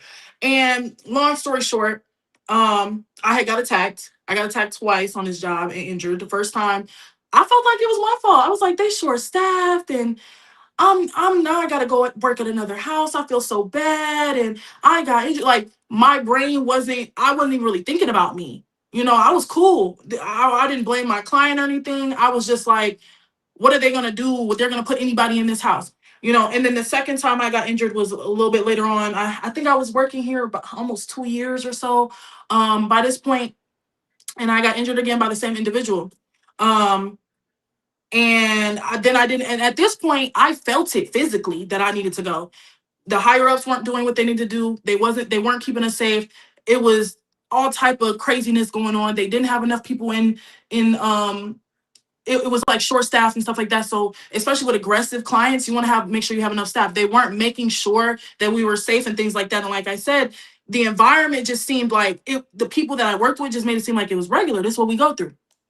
So when that happened, and I had felt it physically, I'm like, I can't stay here, but I'm trying to figure out what to do. I'm thinking about clients, I'm thinking about what's next, I'm thinking about the money, because I knew exactly how much I knew how to work. I knew exactly how much overtime I needed to do. I knew exactly what was expected of me. That house was my house, like those clients was my clients, so it's like it wasn't nothing for me to spend 3 days doing doubles every day or a full 7 days. It don't even matter. They let me pick all type of overtime. That was nothing to me.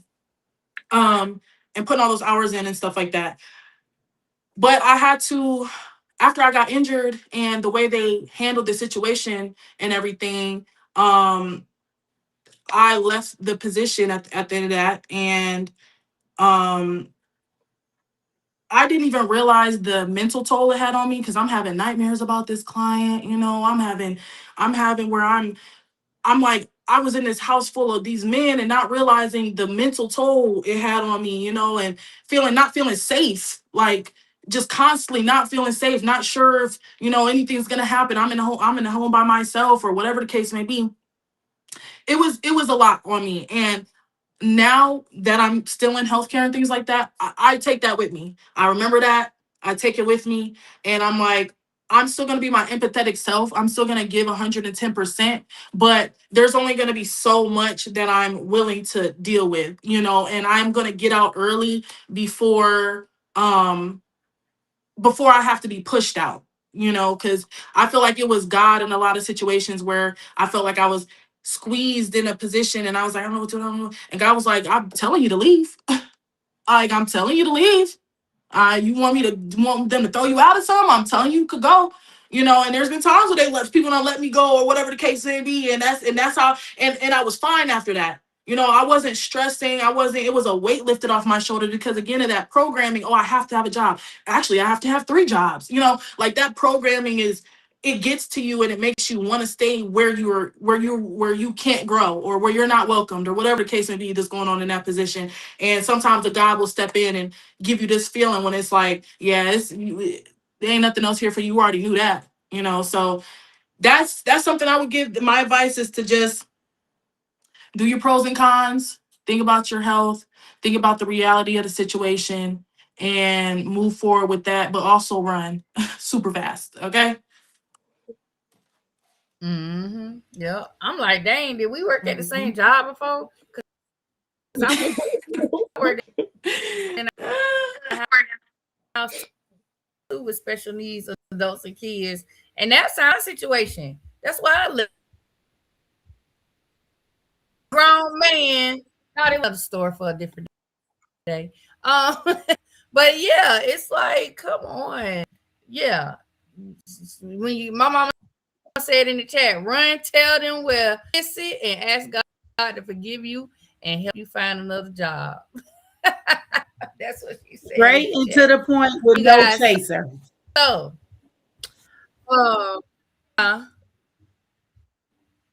no, I said straight and to the point and no chaser.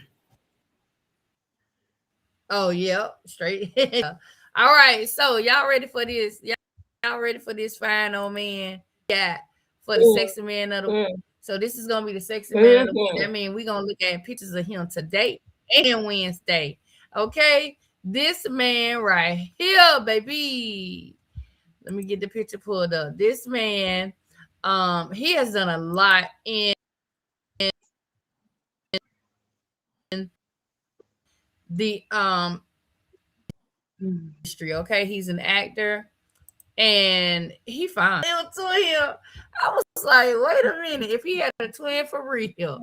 So Michael B. Jordan, let me tell y'all something. And Dawn, I did this for Dawn because she be like, I need to see a little shirt off or something. So this is for Dawn. Hold on, let me move let me move us to the side so she can see the whole. I want her to see the whole. Thank you very much, baby. Look, Lord, thank see you. the whole man. She said thank you. Listen. All right, now I'm gonna put it back to the bottom so Sharon can be in there too, because it moved Sharon all out. All right, so this is none other than all that. I need all that. Yes, this is Mr. Michael B. Jordan. He's an American actor, producer, and a director. His accolades include Producers Guild Award and an Actor Award, in addition to nominations for the Academy Award, Golden Globes, 2 Emmys. He was named one of the 100 most influential people in the world by Time Magazine in 2020 and 2023. And in 2020, he was People's Sexiest Man Alive. I mean, we already know that. We know that. We look at it. Okay. Look at it. Child. Look at it. Who would even question that? And Right. And the New York Times ranked him as the 15th on this list of the 25 greatest actors of the 21st century. And I Hmm. couldn't agree more because he has been in so many things. He's been acting since 1999, since he was a teenager. Actually, I really, maybe remember not him. even a teenager, might have been 13, 14. Yeah, since he was really young. I remember seeing him as a little kid on like The Wire. He was Oh, on he he was in did The some Wire. Mhm. yeah, and he did some Oh, episodes, cameos here and there on like All My Children. I just, I'm a soap opera head. Um and then me personally, my first time really paying attention to him as an adult actor was when he played Oscar Grant in Fruitvale Station. Mm. That movie always made me cry, okay? No Love matter that how many movie. times I watch it, I'm gonna cry. Mm. Yes, and so that was like first my time I first saw time him was really Black seeing him. Panther. Oh When he played wow, in Black Panther, really? yeah, that was not. I Because mean, I he seen him did, in The Wire, but I didn't realize who he was. But like when I really recognized him and paid attention was when he was in Black Panther, and I was yeah, like, "Oh, who's this sexy chocolate drop there?" and he did Creed. Yeah, he did Creed. Oh, Um, like you say, Black Panthers, but then most recently would have been Sinners. And he did Mm. get a nomination from the Academy Awards for Best Actor for that movie. So Yeah, I yeah, done this let is him our in. sexy man of the week, Mr. Michael B. Jordan. All right, yes. I done Now let we him got in, some Renee. new. I was I would have let him in if he was one of the people on the outside. I'd have said, "Oh well, I don't care. Just come on in. Man, Just I not would you have y'all been living guys all, get eternity with up." him. I would have been all kinds of vampires and they're out listening. Yeah, I'd have been out there singing with them around the Right here, bonfire. son. Come Cause on. girl, Not right here. Oh wow. right, just Lord. right here. Oh my There you God. go. Now they know they was wrong Got a for putting spot for two of him in goddamn there. Oh my goodness. two of them was crazy. Which Yes. one All of right. y'all? So next up, new music alert. So this artist here. This is Miss Victoria Monet. And get it from my mama hood. I know I'm probably saying it all kind of wrong. Mhm. But she had that little song. That's kind of what I remember most. Okay. But she's got a new album Yeah. that's gonna be coming out this year. She doesn't have a release date yet. But this song just released a couple days ago. This is her new song that is gonna be on her new album. It's kind of got one of those like it feels like a 90s like R&B vibe. Like it feels really 90ish, and I like that because I feel like music has lost its way a little bit. It's Oh getting yeah. a little too animated, a little too, and so to hear this song and hear how it's kind of bringing that classic vibe back is good. So when you guys get a chance, run to YouTube and listen to her new single. It's titled "Let Me," and that's by Victoria Monet. Um, I feel like all in the right, let's future, see. Now, Renee, I feel like in the future we might be able to uh-huh. say, "I don't own the rights to this music," and I feel like we might be able to play snippets of the songs. Girl, don't be can. They don't care. No. Facebook don't care. They gonna snap mute. From Facebook don't be can. Even yeah. if you put a From disclaimer, they don't care. yeah. Because So yeah, but we could try. from Or what I have read, if you say you do not own the rights to this music, you are actually admitting that you know you don't own the rights to this music. So actually, that's not a good thing to put Right. on Facebook. or maybe we could Yeah, share it in the chat, like yeah. maybe put a link in the chat or something, Renee, Put a link. just in case Yeah, they we forget. put links Yeah, like probably. the link to the song in the chat. I don't know, just the idea. Yeah, that's a But good anyway, idea too. go to the song. All right. So this so Wednesday, hoping entrepreneur guest on Wednesday. So uh if you are an entrepreneur and you are watching, you have a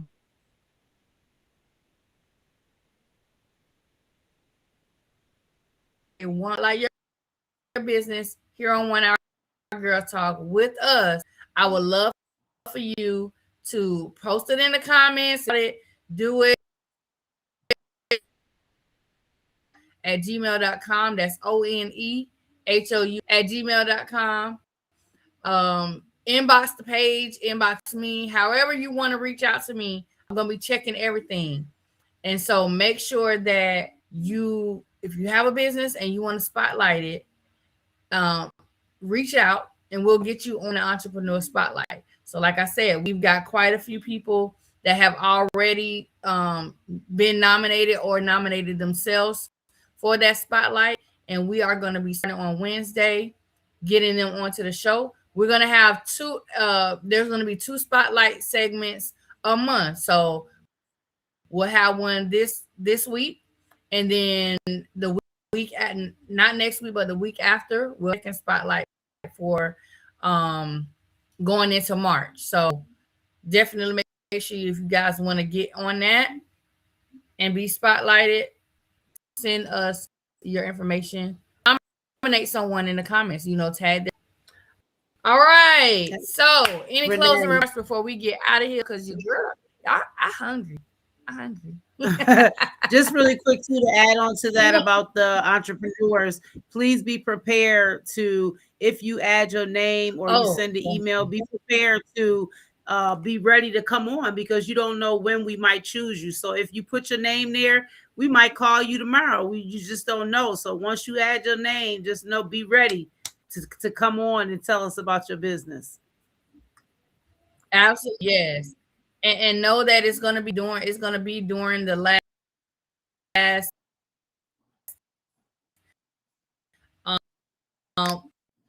in the last 30 minutes of the show. So anywhere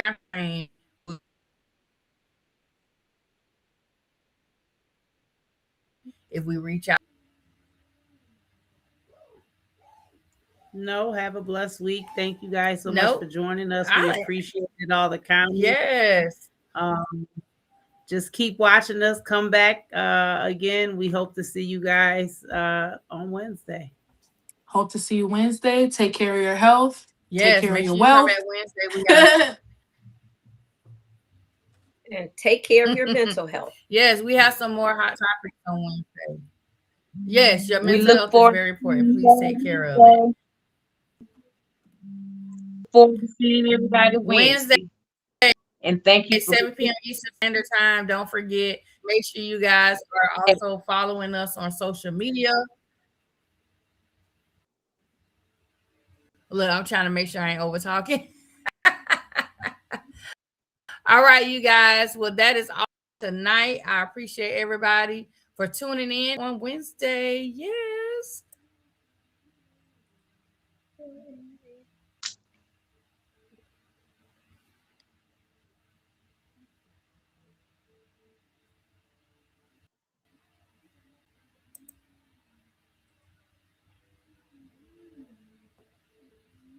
Why is lagging? It don't want us to leave. It don't want us to leave. Yeah. It don't want to leave. Like, it really don't want us to leave. Like, that's crazy. All right. We out of here.